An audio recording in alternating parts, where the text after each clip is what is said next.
Bonjour. Et oui, aujourd'hui vous avez vu le titre, on parle d'un film de Noël complètement différent de ce qu'on avait l'habitude de voir, d'horreur de Noël, Thanksgiving. Parce que oui, c'est comme dans la période de temps des fêtes cette année-là. C'est un film d'horreur qui a été réalisé en 2023 par Eli Roth. Et vraiment, comment vous décrire le film? C'est un film, c'est un petit peu à ce que vous vous attendez, mais en même temps, ça peut vous surprendre. Donc vous avez de tout à cet effet-là. Je suis vraiment content. J'étais agréablement surpris. Pas vraiment content, mais j'étais agréablement surpris de voir qu'on a pu me surprendre dans un film comme ça. Et même, il y a apparemment une suite qui est prévue bientôt. 16 ans et plus. Donc, premier critère tout de suite, est-ce que c'est un film à voir en famille? Non, définitivement pas. Si vous êtes habitué des films d'horreur, vous allez peut-être aller voir venir beaucoup de screamers et beaucoup de sauts, mais je suis sûr qu'il y en a au moins un dans le film de saut qui va vous surprendre, qui va vous avoir ah ah ah, vous allez rire, ah, je me suis fait avoir par ce saut. Il y en a au moins une scène, je pense, là-dedans, que certains d'entre vous allez vous faire prendre si vous voyez ce film pour la première fois. Donc maintenant, ça parle de quoi? Ça parle après la tragédie d'une émeute du Black Friday. Si vous voulez, pour les Européens, vous savez un peu c'est quoi le Black Friday, voilà, parce que les prix sont très bas, il y a des gens qui se piétinent dessus, il y en a qui sont même décédés dans la vraie vie, en étant piétinés dessus parce qu'il y a trop de gens qui ont marché dessus, des gens qui se bataillent pour des produits, qui ont même pas besoin en temps normal, mais parce qu'ils sont en réduction tout d'un coup, c'est le Saint Graal. Donc après une tragédie d'une émeute du Black Friday, un mystérieux tueur inspiré par Thanksgiving terrorise Plymouth dans le Massachusetts, le berceau de cette fête tristement célèbre. Donc, grosso modo, c'est une espèce de quête de vengeance par toutes les gens qui ont contribué à cette émeute, qui ont voulu être opportunistes, ils veulent se venger un après l'autre. Et après, on aura un twist quand même dans le film pour voir déceler qui est le coupable ou la coupable en question, parce que tu peux mettre un costume complet, mais on ne sait pas nécessairement si c'est un homme ou une femme. Et voilà, juste comme ça. Aussi, deuxième critère, est-ce que c'est un film? Je suis d'accord avec la note qui est donnée sur IMDb. Sur IMDb, on lui donne 6.2 sur 10 par 79 000 utilisateurs, ce qui est pas mal. Je suis d'accord. C'est pas un film qui est extraordinaire si vous êtes venu là-bas pour vous époustoufler, puis pour vraiment voir du cinéma haut de gamme, puis de la cinématographie hors norme. C'est pas le cas. Mais c'est un des films d'horreur, des fois, des films d'horreur que tu t'ennuies. Et oui, un film d'horreur peut t'ennuyer ou il peut reprendre des props, comme on dit en anglais. Il peut prendre des concepts trop utilisés. Dans ce film, il y a de l'originalité, il y a de l'idée, l'histoire se ficelle bien, tel un poulet, on célèbre à la Thanksgiving, qui est ficelé. Donc l'histoire s'embobine bien.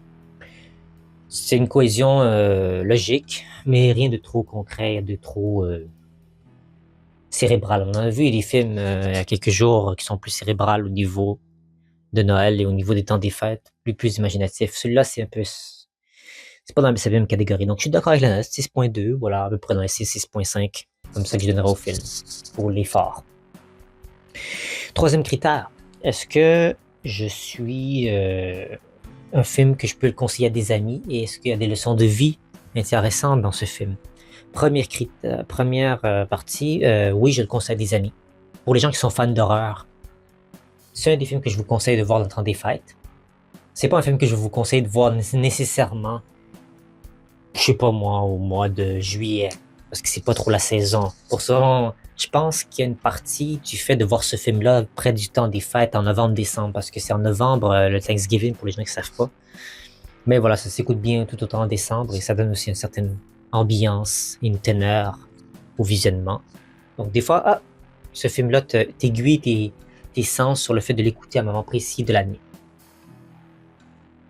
Donc je le conseille à des gens qui sont fans d'horreur et qui sont fans de regarder des films thématiques dans un temps des fêtes d'hiver à travers l'année. Maintenant, est-ce qu'il y a des leçons de vie dans ce film?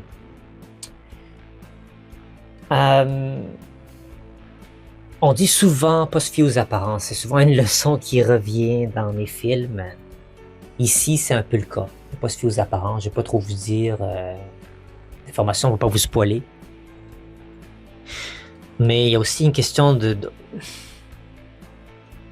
surtout sur le Black Friday, la absurdité de la chose, de se précipiter derrière les portes et attendre je ne sais depuis quelle heure que vous êtes devant les portes pour rentrer dans le magasin et vous courir comme des animaux. On a vu dans la section de la pandémie, avec le papier de toilette ou je ne sais quoi, parce que les gens se précipitaient pour ça, sans vraiment se poser de questions, sans réfléchir. Est-ce que j'ai vraiment besoin d'autant de papier de toilette? Puis pourquoi ça part en premier? Il me semblait que ce serait les boîtes de conserve, les vivres. Voilà, c'est des trucs qui sont les plus importants à mon sens pour te nourrir et tout. Ça coûte pas très cher. Pourquoi le papier de toilette c'est primordial? Quand de toute façon si tout finit par péter, ben tu vas tu vas te coincer à l'extérieur à t'essuyer avec des feuilles. Dans tous les cas, tu n'auras pas besoin de papier de toilette. Tu sais, c'est un peu ça. Depuis quand les gens sont maniés de la propreté, quand on voit beaucoup de gens qui font malheureusement le strict minimum, ou ils en font trop de propreté. Bon, je m'évade. Tout ça pour dire que c'est une bonne façon de critiquer le marché du Black Friday et de ses conséquences qu'il peut avoir sur les gens. Tu peux avoir des membres de famille qui étaient dans ce Black Friday puis ils se sont fait piétiner ou ils se sont fait frapper dessus, puis ils ont eu des problèmes, ils ont des blessures, puis ils vont à l'hôpital après d'être allé au magasin. Comment on en arrive là? Tu arrives pour faire tes achats et tu te retrouves le sorti du magasin avec un bleu, avec comme un peu à la Jake Paul, avec une joue enflée, avec des dents en moins, même des fois même mort, à 2 cm de la vie et de la mort. Puis c'est une façon stupide de mourir, on va se le dire là. De mourir dans un environnement comme ça, c'est stupide. C'est stupide. Il y a tellement d'autres façons un peu plus comme... Je sais qu'on ne se dit pas nécessairement comment on peut mourir, mais même là, je débat pour dire que oui, dans certaines mesures, on peut choisir comment on pourrait mourir. Moi, je vais jamais dans le Black Friday. Personnellement, moi, je l'ai jamais fait de ma vie, je vois pas l'intérêt. Je dépense pas plus d'argent, même si on est au Black Friday. Je sais ce que j'ai besoin, puis de ce que j'ai pas besoin. Et je suis consciencieux de mon argent. Oui, oui, vous pouvez m'applaudir. Ha, ha, ha. Non, mais sérieusement, est-ce que vous avez vraiment besoin? Posez-vous la question avant de rentrer dans le magasin. Est-ce que vous avez vraiment besoin de vous remplir votre panier de toutes sortes de gogos inutiles qui vous serviront pas à grand chose au final? Donc, il faut vraiment poser ces questions éthiques. Donc voilà pour ce qui a trait, j'ai assez rembobiné. Voici ce qui a trait au film Thanksgiving. J'espère que vous avez apprécié l'analyse de celui-ci, que ça vous a donné le goût de le voir. On se retrouve demain pour un prochain film de Noël qu'on va analyser. Il en reste plus beaucoup. Il en reste plus que 4 après celui-là. Donc on approche de la fin, mesdames et messieurs. Tenez-vous bien, tout on s'accroche à cette série sur ma chaîne, tout autant qu'on s'accroche à la dernier jour de cette année. On espère des belles surprises et pas des mauvaises surprises. Donc merci à tous d'avoir été de la partie et à bientôt.